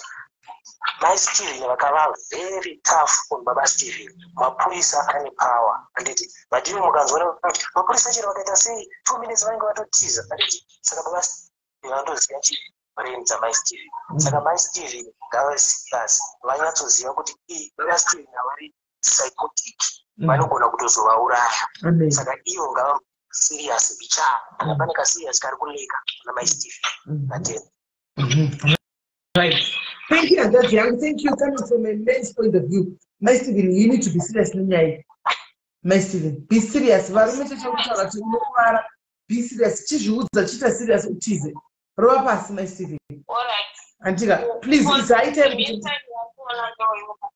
hanzi leo pane munhu aisa mira MaStephen. Pane munhu aisa comment pana hanzi ndinogara kuWitbank kuMalanga. Kana uchida kubva kwauri kuya welcome kuya kumba kwangu. Alright. Ndokumbira kamuzodzipa phone number dzavo. Ndichakupa contact kutaura naye. Ngatichore kola kupesira Tuesday. Hello kola. Hello kola. Maswera SIS MELLY. Ndaswera maswera sei? Ndaswera ndokumbira ukangotaura nenyaya yaMaStephen. MaStephen problem asati agadzira kuti ari kuabhusiwa. Ari kungokungwa kuti because ari kunyanya kuzvidefenda. Vanhu vanoabhusiwa havatendi kuti vari kuabhusiwa kusvika pastage yekuti vanozosungusvika vanozopedzisira vaurayiwa. Ndosaka ari kuda kubhadhara funeral policy. so nekuti nditoro neshamwari yangu ari musituation iyoyo unomuudza kuti relocate ematsvaka basa job kanozoti aiwa macustomers angu ari araundi panapa hazvitondirelocate but mukaona zvakaita miri wake zvakaita hazvitarisike nekurohwa so vanhu ava vanonetsa unomupa point inanozidefenda unomupa point ende problem yayo ndekuti panouya babaStephen pako musafika vanongosvika vachivarova vanotosvika votomborara vese kana varara vese vozobhondorana papaya aiwa kululana vanotomborulana zvavo ndo problem ipapo ndo pane dambudziko ipapo kuti vanogagamuchira official yamunhu anobva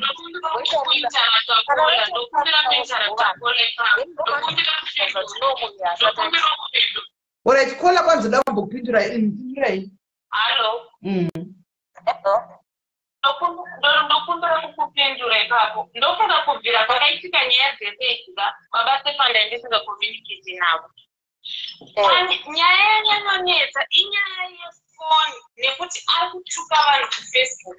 Mukunzwisisa ndonyaya yanonetsa kuti ndaishandisika pamwe vane WhatsApp number yangu vanga kundipindura kuti ko uri kutitukirei.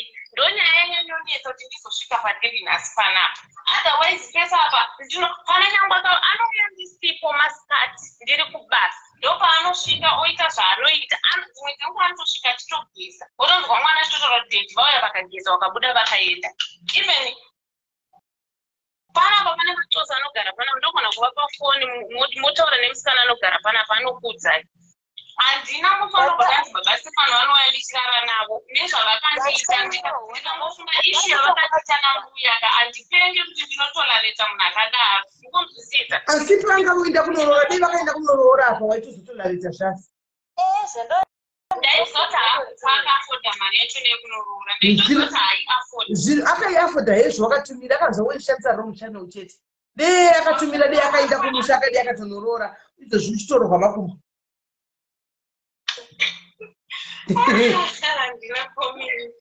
sure kungoti akazongoshandisa wrong route yekuti akarega kutumira mari dei akakwira bhazi akaenda kumusha dei izvo zvomuchitorisa chitorikitwa nayo every day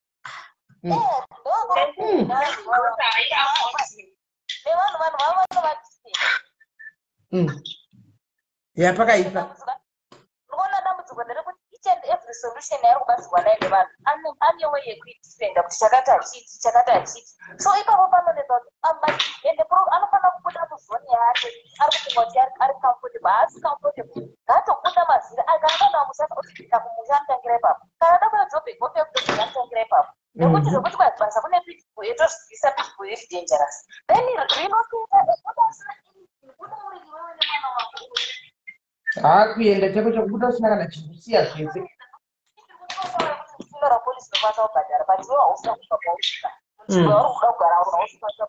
yaBaStephen uri kuona zviri kuitika panapa chichikuitika nyaya haisi yepitbull nyaya haisi yefoni handikuona isachinja nyaya kudhara nyaya yatava nayo ndeyekutyira life yako safety yelife yako nekuti according to marondedzero auri kuita yaBaStephen vachiya chichinyangira chitozvizvasiya kurova kudai life yako iri padanger handikuona haisisiri nyaya yepitbull haisisiri nyaya itori very important because ndeye life yako nemwana because muri padanger eti avanosvika yaBaStephen okurova umwe musi chasiya kurova pakaipaobva unonobva kana kuti umwe musi one day achangowasa kuti matabvesi richimira bhonga mumba makamira nemadziro izvo ari kuwa zviri mumusoro make hamuna kana bvesi rabhonga mumba osiya atungidza imba yobva atisa handi uri kunzwa ndo pane nyaya yedu ipapapa ndo pane nyaya yedu ipapapa saka kana uchida kuti ubudewo utize uindewo unogona kune munhu atokuofa kumochee kuti uya kana uchida you can relocate caller yaBaStephen because life yako is much more important than yaBaStephen kana kuti foni idza kutaura idzi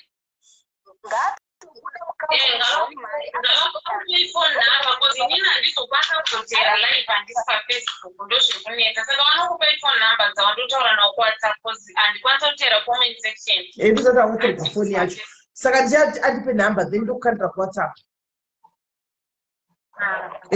then kana wawana guys garai kunzoko kwacho kwanda kuenda muchagarai nomutsvakira basa guys muchagiraiwo basa chaizvo guys muchagiraiwo basa asvika achiwana pekutangira asvika achida kubasa mutsvagirewo basa atsvake life yake away kwanenge ari peaceful kure away from this murume uyu was chokwadi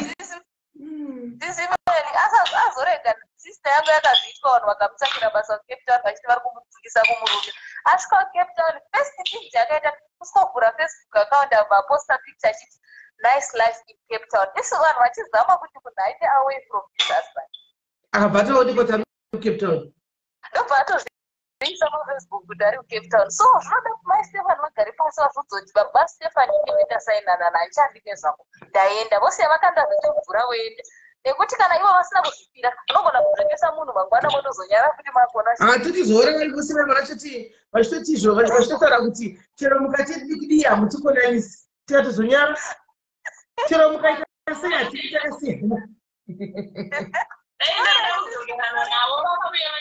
vanokusenda mameseji kangani koma audio ndakuratidza SIS MELLY anototi nyango nechero nhamba anongosenda maaudio dai ndaida kudzokerana naye dai ndakadzokerana naye kudhara and hapana itombozviziva futi asi kuti handichada and handidi ende mwoyo wangu haudi zvangu chose akatomboenda kunana pasta uchechi kwandoenda ndokunokumaina kudzawo mukataura navo right rikatinzekore kupedzisira uchikusiya rikatinzekore mapirisi kwekuvata ekuvatisa munhu akutomwa mapirisi guys evanhu vadepression aya ekuti ukamwa mapirisi unofanwa kuvata aya kuti amberi kutinya ndo mapirisi akutopiwa uzvo anzi maimiki ari kuti akablokwa namaimiki sisiwini ari kuti akablokwa namaimiki right kola hello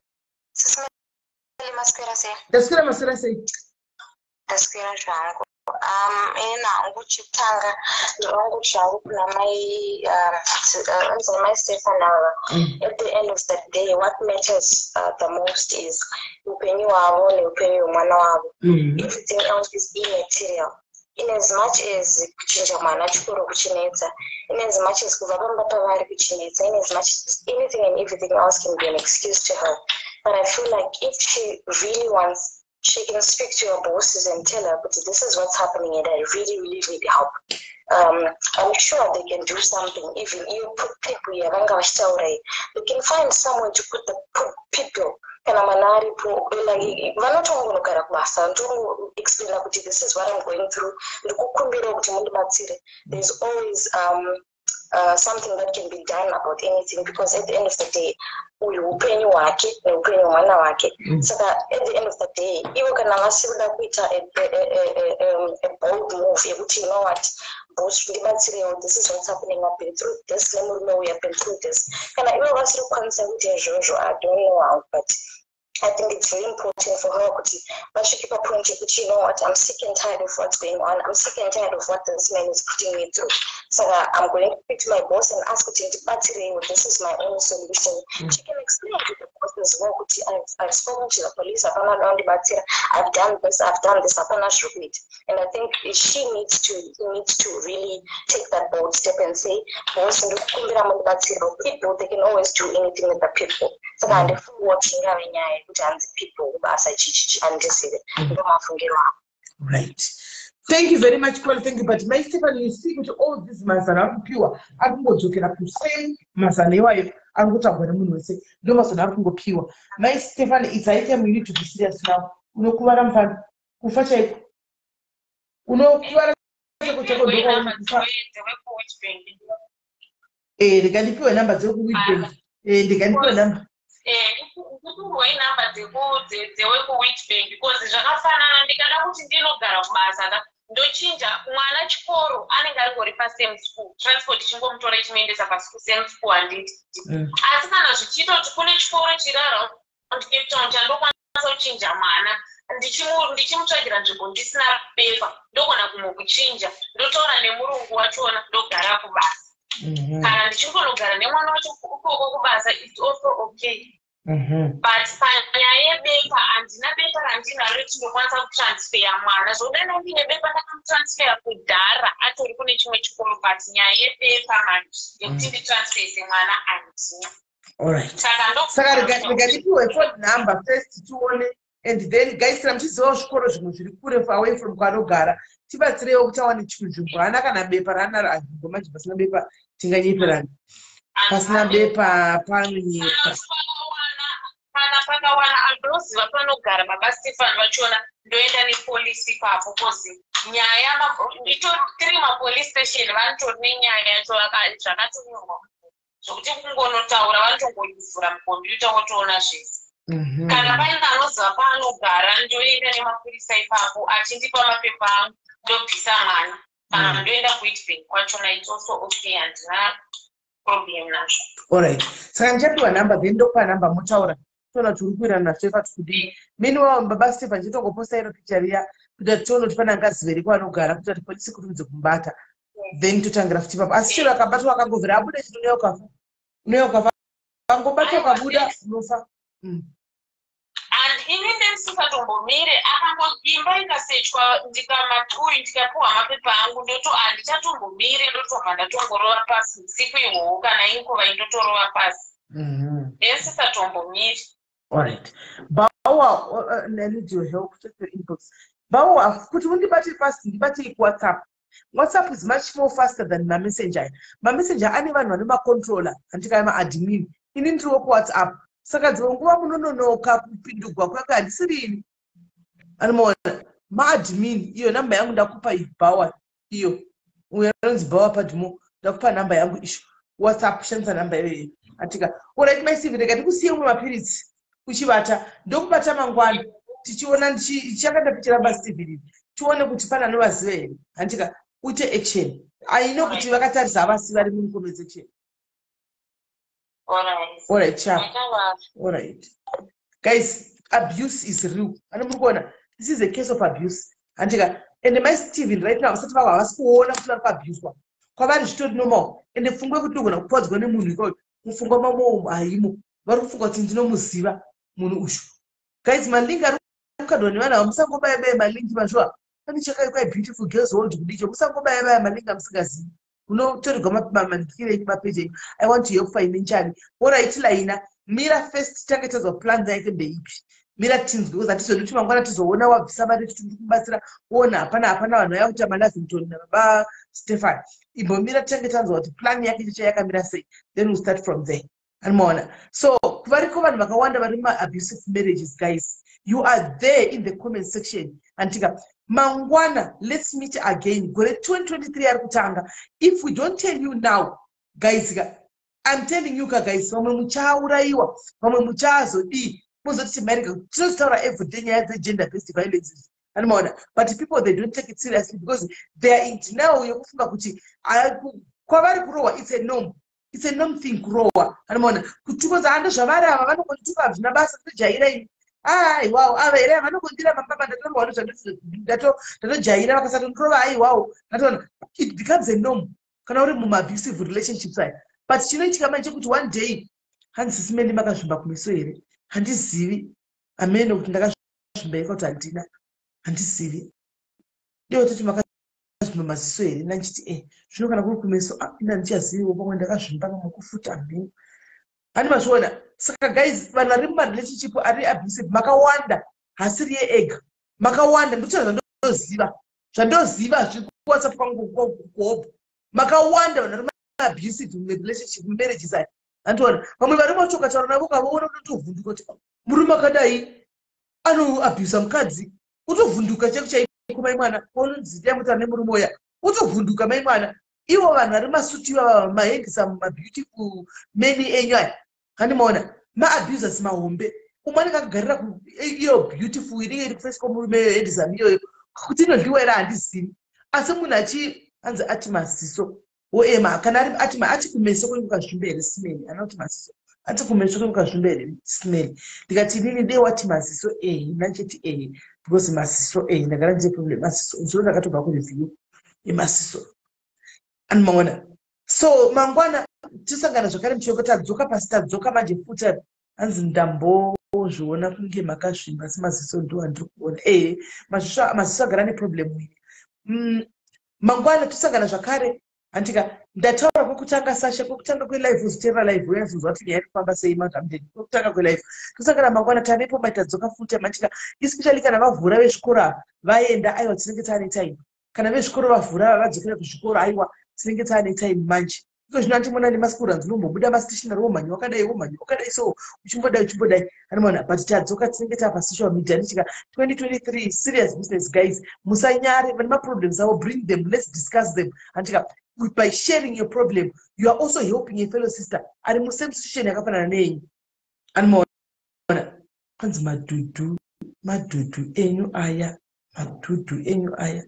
madhudhu ari kukanganisa vanhu madhudhu aya gogovari racho ari kukanganisa vanhu madhudhu kufamba uko anoona unongorohwa chokufira ire kuti dhudhu hai ndine dhudhu rangu zvo dhudhu iri rinozokubanya kupanda pana kumeso uko anoona nekushungurudzwa kudai tongochauraiwo anoona saka musanyare guys hapana zvokumbosekana kuti tinokudzana chokwadi yesisters here anoona your problem inobatsira umwe munhu anoona inotobatsira umwe munhuwo ari musishini yakafanira yako usafunga kuti kana musishini uri one makawanda trust me makawanda situation dzinouya kumunenge pazonogoda kuti asina imwari muri kutuma vanhu ava vanogona kuenda vave magender based violence vari 7 one day simeli honai kuti mugosiva ngakumusana izvi ndine umwe wakachekwa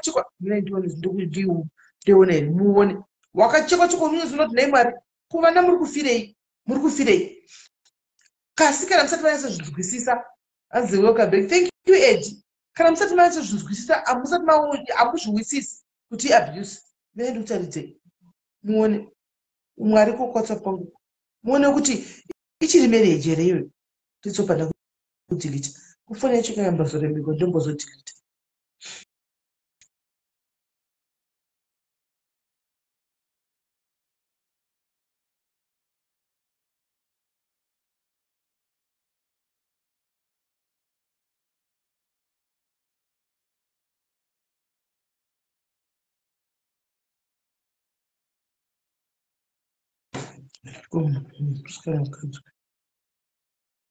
uchekwa mai mwana rufinoti nai vedu we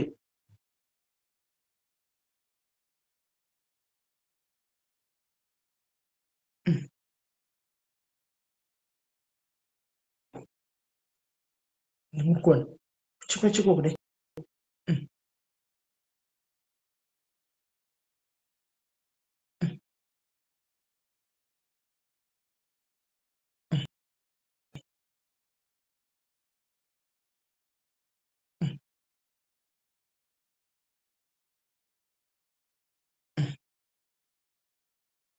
ichiri marriage ruchiri rudo here ruchiri rudo here urwasikana ruchiri rudo here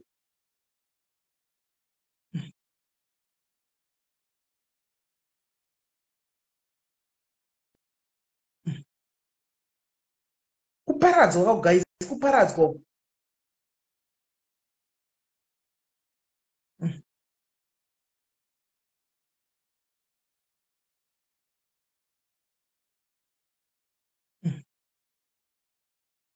rimwe richioma rimwe mamwe achitanga rimwe raraoma kai achinopamhiwa futi ane mazviona saka ichiri marriage here ruchiri rudo here saka vakadzi vese vari mumaabusive marriage abusive relationships hapana rudo rwakadaro please stay tuned tomorrow tiri kuuya nenyaya dzegender based violence please come and share your story antika come and share your story with me what you are going through and if you are not bold enough kuuya uchitaura zvakasvita maStephen panapa izvi uya kuwhatsapp send me your whatsapp I'll post we'll discuss through my post gore rinotiyatomashandisa zvokutodaro anomaona we'll discuss through my post send your story whatsapp kwangu I'll post to discuss ari bold anomaona kuti zvakanakira kuuya uchitaura nyaya yako wega maStephen vataura nyaya yavo vega vatowana munhu achida kuvabatsira financially sasa mpenzi kutaura nyaya yako wega unowanawo enjoy inoda kubatsira financially ubva wabatsirwa financially than kungoposta mapost tine mapost ekukanda noverenga vakomenda zvapera anomaona so guys dambudziko ndiwakatakura ndori kuziva zviri mumba mako ndori kuzviziva kuti ukuru hwakangani pazuva ndori kuziva kuti uri kuchekwa kusvika papi umwe anoita kuruma umwe wakarumwa murume mukuru pamukadzi kudai kudhinda mazino kudai akaruma zamwiri posapo kuruma handingakwanisa kuribudisa post tondiblokesera life anomaona zamu rose rimurume kuti ngashu kudai kuita kuruma kuti oida kumwa mukaira ameno kuruma zamu rose guys munhurume hakuna rudo gwakadaro kutamba muchirumana Kutamba muchirumana guys hakuna rudo rwakadaro. Hakuna rudo rwakadaro guys. Kutamba muchirumana mazamu. Ndomba panoti mukadzi anenge ari mazamu agwadziwa nti otambira murume avati obhoilisa fish cooking oil uye odira cooking oil. Hani mazviona. Zvese zvisina kumira zvakanaka manje. Anti mazviona. Saka guys, tobatsana mangwana, morora zvakanaka. Please tadzoka now antika we can now talk. Zvese tichiendera mberi antika. I love you so much guys. Anzi kuti wanguva I can't give you time but probably I promise you tomorrow because tambotora nyaya kuti masipura ndichamanya manyanga but todzoka. Antika I'm not yet sure. Antiona. But my life ati delete. Ukatadza kuibata iri life pamwe kunoza kuibata chachimunya unozongoona. Antika. Morora bo guys. Mwari wakuchengetei, mwari kuti zvakanaka tisangane mangwana nyama nemuya zviri vanhu pamwe chete. Take care of yourselves. I love you so much. Don't forget to protect your peace. Delete and block and delete anything that comes to try and disturb your peace. Morarabo.